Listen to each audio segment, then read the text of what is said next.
Welcome everybody to another episode of State of the Industry. This is your host Mike Pugh, and we're going to be continuing with another interview in our Spotlight series, Voices of the Industry. I have a special guest here with me today, Alex Madsen. He has some great insight from having served in the military to also serving with us in the visual effects field. I'm sure he'll have some amazing insight for us today, and hope you'll enjoy what he has to say. Yeah, man. So Alex, we met each other a while ago at this one studio. Yep, the same studio where at least I met Jeremy. So yeah, that's the same studio that a lot of us met each other at because there were so many people who worked at that studio. I would say there were probably like a few hundred people in total at both facilities in Burbank. I think I had talked to an HR person while we were there, and between us and the compositing side and the roto guys that were on site and the painting team, I think they had said there was 168 or so employees, almost 175. Wow. I just remember those studio meetings where you just look out and it'll just be like a sea of people. Yeah, yeah. It was so many of us. It just felt like hundreds, close to 175. Wow. Yeah, it puts in perspective how many of us were there and makes you realize that with all the overtime we were working, yeah, that studio was definitely burning through a ton of cash. Burning through a ton of cash, and at that time actually kicking out decent product. And they made some mistakes that honestly, I would say one of their largest mistakes was moving their location and dropping off as much of the talent that they had. No, that's true. If they had found a way to just rent out a smaller facility and to still hold on to those people at another location, that would just cost them less money overhead wise with rent. That would have made more sense instead of Yeah, just saying, we don't need you. We're going to just staff up a bunch of people in another country. And the thing is, Canada doesn't have the same type of laws that we have here, you know? correct, correct. Yeah, I kept hearing that people refused to work over 60 hours a week. That was to them ridiculous, unheard of. And yeah, there's a culture there just different. I mean, people would always have a backpack ready with an umbrella and rain jacket because it would randomly sprinkle in Toronto. They were always biking everywhere. They would go on regular hikes. They were very healthy. They were very conscious of that work-life balance, which us in America were like, what's that? I think everyone's constantly Googling and trying to figure out what that actually is and what that looks like. Yeah, we have a hard time understanding the difference between dumping all of your attention into work or dumping all of your attention into family and your personal life. We kind of go all in one way or the other, Yeah, it's constantly viewed as if one's a sacrifice. right? I don't like to use the word programming, but sometimes it does feel that way. As if once you develop these set habit and kind of protocols that you run by, you just by default just fall into that without intending to. My wife and I like indoctrination. Ah, yes, yes. And this is why we're going to have multiple channels to talk about different topics because the moment that word comes to mind, my mind just spirals and goes off in different directions. Oh, for sure. But the nice thing about indoctrination is that if you look at it as a social construct, Hmm. then it is you're indoctrinated into your society from the moment you're old enough to start understanding the world around you. Hmm. You start to indoctrinate into traffic lights. Green means go, red means stop. You're Hmm. adopting the system that is in place around you, and that's really all that term technically means. But it has a lot of charged energy behind it as well. Yeah, it's wild the connotations you have with certain words. And even when you use that term just now of social construct, that sets people off in a variety of ways. But so let's get into the first topic. Yeah, so Alex, I don't think we ever had this conversation before of why exactly you wanted to get into visual effects. My road into visual effects was actually a little convoluted. I started out, or my late teens, early 20s, in the Air Force and Air National Guard. And I actually did several deployments, came back, and was kind of trying to figure out what I wanted to do with my life. I switched careers within the National Guard, and rather than having a job that would actually have me deployed so often, I had one that was more of a home station, taking care of survival equipment and making sure oxygen masks were good and packing parachutes. And one of the guys that I worked with in the National Guard unit there, one of the individuals that I worked with went through film school at the Los Angeles Film School for their directing program. And he actually went through, enjoyed it, started working on some music videos, and started doing small projects here and there. And during the time that he was doing that, I had taken the knowledge that I learned from actually doing sewing for parachutes and learning how different seams come together for clothing. I was actually looking at doing costuming and a bit of fashion design at Hmm. that time. So the individual who went through the directing program also ended up getting a job as a recruiter for the Los Angeles Film School. And he thought I would actually be really good for their animation course because it actually covered a wide variety of things. It went through character design and taught people how to do Photoshop.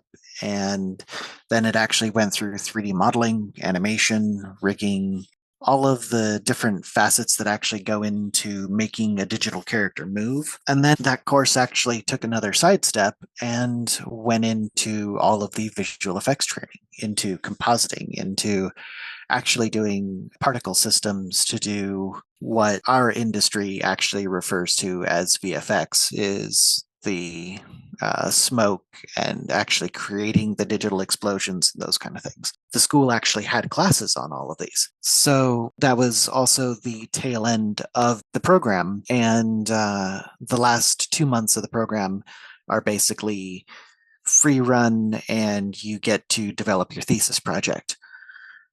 And when I was doing that, I was also keeping in contact with the same guy that got me into the film school. And he had actually moved on from being a recruiter and was more active and involved with the music videos and other projects he was working on. And he actually managed to connect with another person through a outside resource called Veterans in Entertainment, Hmm. or I think it was, yeah, it was Veterans in Entertainment at the time. They might have changed names by now. And I met another guy there who was former Marine, really interesting guy. And he was interested in the production and the actual bookkeeping, keeping everything on track within a project. Hmm. He wanted to be a producer.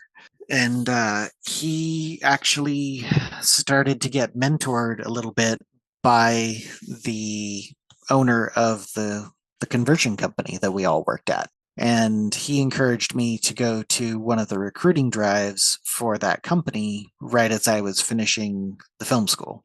So when I actually graduated film school, all of my artwork and my projects were actually geared around character design and creating a digital character who could actually have a wardrobe that could be recreated within real life. Because my thought at the time was to actually blend computer generated characters and actual costume and fashion for real world experience. Hmm. Very, very different from what I ended up taking as a career path. Hmm. So, right out of film school, I was very lucky to find a seat in the conversion company with the about 175 other talented individuals that we all worked with. And that was a hell of a way to start in the industry because we worked on very large movies. It didn't actually occur to me until probably 8 years later how lucky I was to actually get a seat working on projects that large right out of film school. Hmm. And yeah, we worked on our various. At least I still have the IMDb credits for the movies and projects we worked on there. Like we said, they decided to jump ship out of the United States and replant themselves in Canada. Actually, I found myself in an interesting situation with that because I was still a member of the National Guard. One of the underlying rules for the National Guard is that you actually can't be a dual citizen while you're enlisted in the United States military. Hmm. Part of the contract for going with them to Canada was that you had to apply for Canadian citizenship. Oh, wow. Yeah, I actually went through and I read the fine print in the contract because I was really considering going. But that bit of fine print meant that I couldn't actually go. So, yeah, right after that, I managed to get in with a couple of small studios working on things that I don't think were ever released, but that was like a 1 month contract and then a 2 week contract. And uh, then I worked with Jeremy a little bit at another small studio Hmm. that we talked about a little bit, and they had that interesting working per shot or getting paid per shot method rather than an hourly. And that was very, very weird. I don't think I've ever really worked in another place quite like that. For sure. Yeah, when I heard about that, I thought it was very peculiar, more shady than legit. Hearing that type of structure, it's almost as if we were working out of a factory where depending on how many shoes you make, that's what you get paid for. That's kind of what it felt like, especially since talking to the two guys that started that company. They were former VFX guys. They had compositing experience and they had actual, what we called in the trenches experience for doing visual effects on a daily basis. And they thought that that was the most fair way to go about their pay structure, I guess, rewarding the more complicated shots with a higher pay. But it's weird to have that factory pipeline mentality, like you said, where the more that you're able to kick out, the more you get paid. I think it encourages a couple of bad habits of trying to do what you can to cut corners to get a shot accepted rather than actually going through the steps to make sure that it's going to look the best possible, so to Hmm. speak. Yeah, and it's no wonder that they're no longer around. So, Yeah, yeah. I checked in on the two guys that actually opened that company up a couple of years after they had shut down. One Mhm. of them actually went to Australia to go work with Weta. Last I heard, he was one of their on-set VFX supervisors. He spent most of his days with a LiDAR scanner and actually just scanning in objects that were on the set in order to send back to the shop for them to recreate digitally. Mhm. He was kind of saying that it felt like banging his head against a wall and something that he could have probably should have been handing to an intern with his level of experience, but he also had a little bit of a chip on his shoulder at that point. No, dude, I worked at a studio where people love their LiDAR scans. They would just play around. They would come back to the studio and rebuild stuff. But I guess it was different because they were part of the whole process. Yeah, And I think doing that, you have a much greater appreciation and you feel more ownership over what you're doing, as opposed to, well, I'm just doing this thing that anyone can do. And then someone else is probably doing the more real work because you still have to rebuild everything. yeah, There are retopology tools in some programs that allow you to quickly rebuild, scan data like that. But but nothing accounts for the human eye and the human hand in mhm, actually getting good topology and actually getting good texture work on things. for sure. Yeah. I think his point of frustration at that particular moment was the equivalent to if you had walked into a prop house and you were somebody with years of building experience, but they needed somebody to do a primer coat on 120 props. Oof. It's there's somebody who has to actually stand out there, usually in the parking lot, with cans of primer and just do a primer coat on everything. There's somebody who has to do that. And just because you have the experience to be working at a higher level, sometimes somebody at a higher level has to actually go down and be the guy that puts primer on things. I think that's the kind of mentality he was feeling at that particular moment because he was describing just being on set and scanning things in and putting up tracking markers and watching him shoot, and that was his day. And then it was rinse and repeat for him for like a month on end. Yeah, and that's an experience that a lot of us had to deal with in our industry is because we had to migrate a lot from studio to studio. And sometimes in that process, yeah, you're starting kind of at entry level. I mean, the amount of times I had to take an entry level position and then move back up through a company, it's been a few times. And I don't have any issue with it personally. I think it's great to really understand a new studio's workflow and how they do things particularly, and make sure that you are hitting everything out the park and you are really not creating a problem, but you're helping them stay efficient. I think that's very valuable. I completely agree. I think starting in a company, even if you've got years and years of experience, starting in with the guys actually working on whatever projects you're doing, if you're on the physical production side of things, actually helping your set dressers put the set together. If you're coming in as a visual effects supervisor, making sure that you're working with a DP that knows how to actually frame things up to get things to be easier for VFX down the line. It's taking your experience, being willing to add that to the mix rather than taking it as your experience puts you above doing the, for lack of a better term, manual labor parts of the job. Because every industry has a tedious part of the job. I know for the compositing and visual effects side, one of the most tedious things that most guys get into is roto. Most of us are just mind numbingly bored with roto, but we also have other people that they can just sit and roto all day, and that is their happy land. Yeah.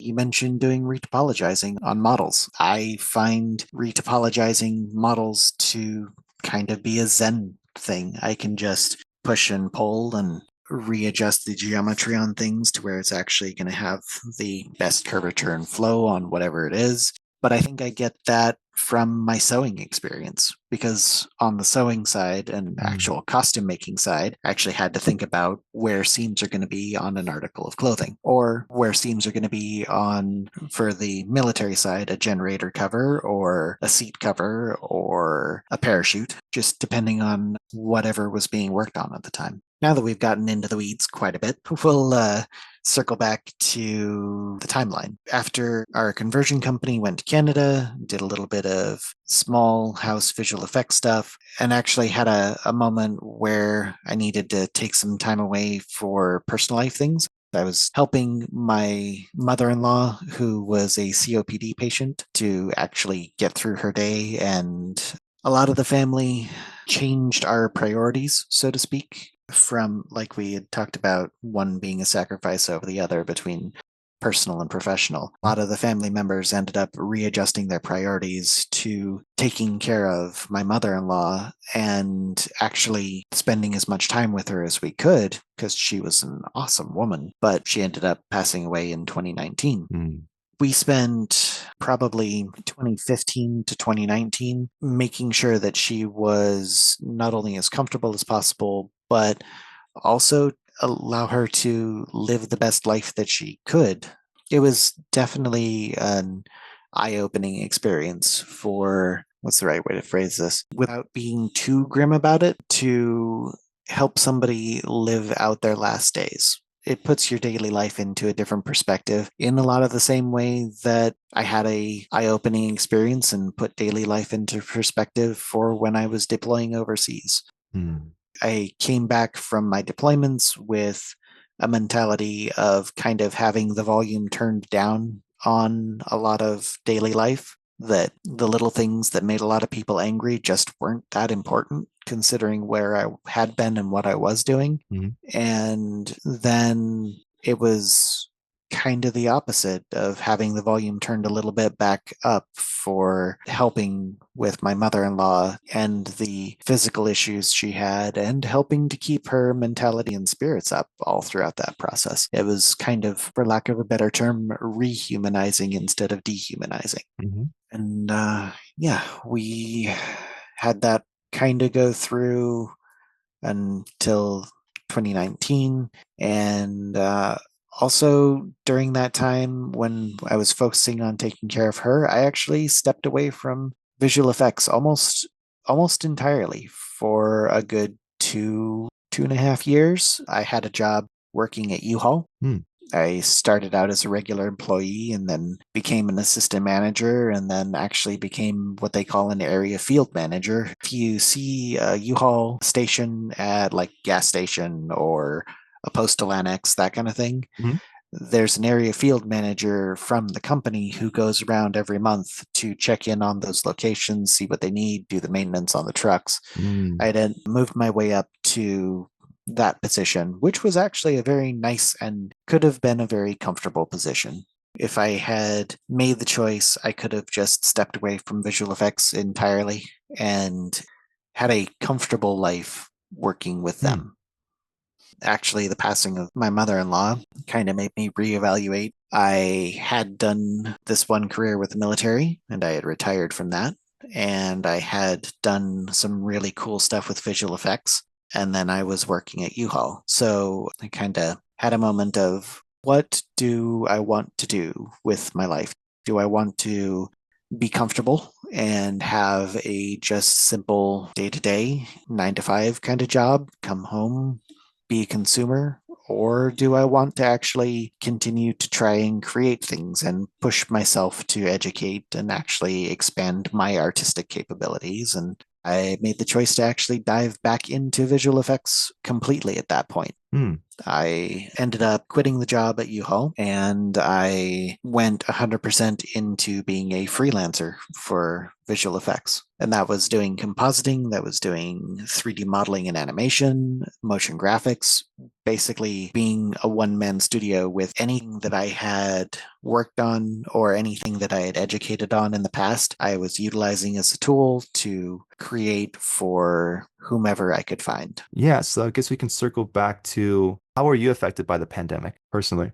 Pandemic was interesting for me. Right at 2019, I had decided to make the move back into doing visual effects full time Hmm. and being a freelancer. And actually, during the year 2019, I had a couple projects that I worked on and I dropped off the grid for a little while and then I came back up. Honestly, I came back up right in April of 2019 at the start of pandemic is when I actually started reaching out and started networking with people for working as a freelancer. And that ended up being very interesting timing. I got to work with a couple of, I think it was 3 different indie creators who just happened to have lined up with the start of pandemic where everybody needed to lock down was the time that they needed to do the post-production on their indie films that they were working on. I'm not even Oh. sure if any of them have ever been released Hmm. or if they ever will be released. But it happened to have worked out that I networked with these individuals and I dug back into all of my compositing experience and all of my old notebooks, actually, my notebooks from the studios that we worked at. I was always taking notes on how to do certain visual effects, how to actually bring things in through Nuke and After Effects and actually Mm. integrate everything. I'm a little bit of a hoarder for my sketchbooks and my notebooks for visual effects. I've got things all the way back to when I was 5 years old. It's a little ridiculous. But right as pandemic got into its worst months, I was able to work by remote as a freelancer. Honestly, it became a lot of beauty passes on the indie films that I was doing. It was a lot of Mm. digital makeup. It was a lot of making sure that the color on somebody's face didn't quite blend with the background as much and where they actually stood out just a little bit more. And I was able to do this at a rate that I found reasonable enough to live on, which I actually had a conversation with Jeremy a couple years later that I have a bad habit apparently of severely underselling myself for my pay rates. And according to Jeremy, that's why I haven't been hired at studios that I applied for, but we can talk about that a little bit later. So, as we got into 2021, I actually had a little bit of a shift. I had a little bit of a lull where I was not really finding a consistent work base as a freelancer. Hmm. And I actually reached out to one of the people that I went through film school with in 2012, who had become marketing manager at an RV parts company. And she was actually looking for somebody to do photography on RV parts and then do digital preparation to get them ready for their website. And that became a revolving gig. I can even to this day continue to take photos and deliver basically product photos as much or as little as I want during the week each week and submit for payment. And that in particular, the consistency of having a freelance gig that I can work at my own pace then has allowed me to work on other projects and actually help a up and coming production studio to develop the look and feel of their projects that they are then looking at selling to some of the, I think it's Big Six entertainment producing companies. Mhm. They're looking to actually start movies and series, and there's some negotiation going in. I actually just this last month have, what's the right way to say this? I have seen photographic proof of having had my work directly seen by some of the larger actors in Hollywood and some of the larger directors and producers in Hollywood. It's kind of a cool feeling to know that a bit of artwork that I made or a video that I put together actually got to be seen by some people with some clout. That actually brings us up to our current place of what I'm actually doing now. The small studio that I've been helping to kind of get these projects in line, once one or two, honestly, is probably going to be as soon as the first one sells and starts production, I'm going to end up basically being the VFX supervisor. And for this production company, I am probably going to end up being in charge of dictating the visual aspect for the movies and television series that it actually produces. And that's been an interesting road. And I might actually have to get the writer and director for this production company in another interview like this one so we could discuss things. Oh, right on. He would definitely be down for that. But yeah, it's been very interesting post pandemic because with a lot of the world, I started working directly remote at that particular time. And it actually had nothing to do with pandemic. It was just the weird timing for it. Just to be sure, we covered everything. We covered the why you got into VFX. We covered your experience. We Mhm. covered pandemic, strikes. I'm not sure if we covered what are you currently up to these days? These days, I'm using that photo prepping gig to basically keep my day to day and bills paid. And then most of what I've been doing, I've been working with two small production companies, one of which is making um, TMZ or Access Hollywood kind of programming. Hmm. They're actually in the process of building up their new studio, but for them previously, I've actually done computer generated intros for them. I actually completely animated their intro sequences for three of their shows in Maya, and then Hmm. we created a small digital character that kind of just pops up throughout their shows and Oh, nice. does little catchphrase here and there. Hmm. I modeled, textured, and animated and rendered that character for them to use throughout. Depending on how things play out, they're actually looking at trying to integrate a green screened kind of background with a live sports desk kind of talking head session. Hmm. And there's two different ways that I'm looking at having them actually record, one of which will be a live feed brought in off of their cameras with a Unreal generated background, or basically doing a camera track between the two and adding in the background in post compositing. It'll either be the weather person live compositing Hmm. or it'll be the standard visual effects green screen compositing, Okay. one way or the other. Hmm. And then for the other small studio, that's the guys that I'm working with who I'm more or less an art director or VFX supervisor for. I wish I could remember the name of the title that I actually need to have with them. But for them, we've got three movie projects that are in discussion with named studios, and then there's two television series that are in discussion with named studios to actually start work on. There's possibility that filming will start on one of them this year in Japan, and Hmm. then there's possibility that one will start filming either this year or next year in Africa. Oh, wow. Very cool. So once one of those kicks off, we'll actually have a brick and mortar location and I can name drop all the things for it, but Hmm. we're not quite there. That's honestly what I spend most of my days working on. I'll either bounce between the photography stuff to make sure the bills are paid each week, Hmm. or spending my time trying to create outstanding concepts for things that are just on the written word, basically. I'm kind of world developing the visual aspect for all of these different series and movies, kind of all at once between about a dozen different story ideas. Wow, that sounds awesome, man. It's fun. It can definitely be taxing. There's some days where it does feel a bit overwhelming. I will Hmm. admit it.